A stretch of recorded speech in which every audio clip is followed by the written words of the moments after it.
Yeah, that's a very good question. It's something that's always spoken about. Do we follow a certain country, or do we follow the sighting ourselves, Sheikh?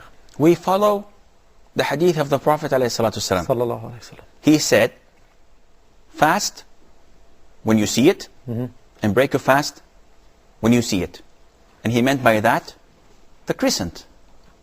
So it depends on if the month started or not.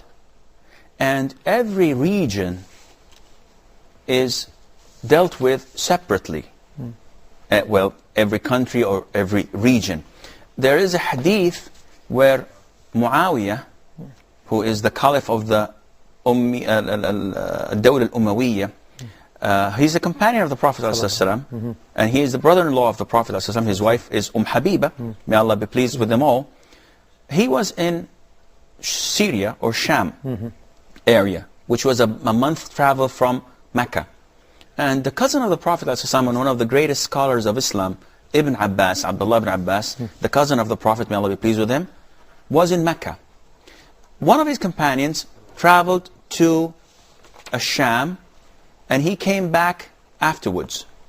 And he told Ibn Abbas that the caliph, the ruler of all Muslims, among them you, they've sighted the moon, the crescent, on this particular day.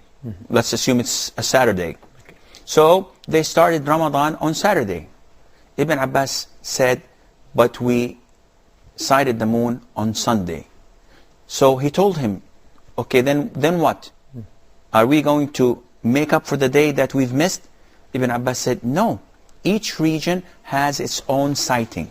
So this means if people in Egypt sight the moon, that's it. They have to fast, regardless of the people in Saudi Arabia, if they sighted it or if they did not. It all depends on sighting and seeing and identifying the beginning of the month. What is not permissible is to do the calculations, to neglect sighting and observing the moon, and to depend on astronomical calculations when the moon is going to be born and so on. This is completely forbidden in Islam.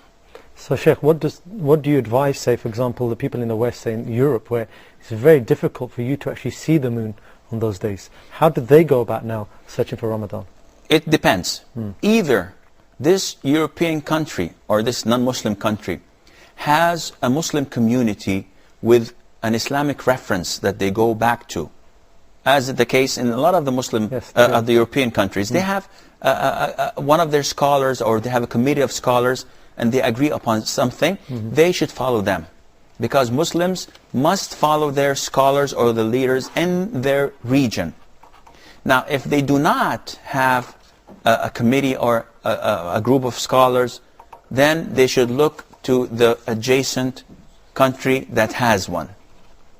And if they don't have this, and this is hypothetical, then they should fast in accordance to what they feel it's the best, whether to follow Saudi Arabia or to follow the nation, another country. But I do not believe that European countries don't have a committee or a group of scholars that they could always go back to and ask. Jazakallah.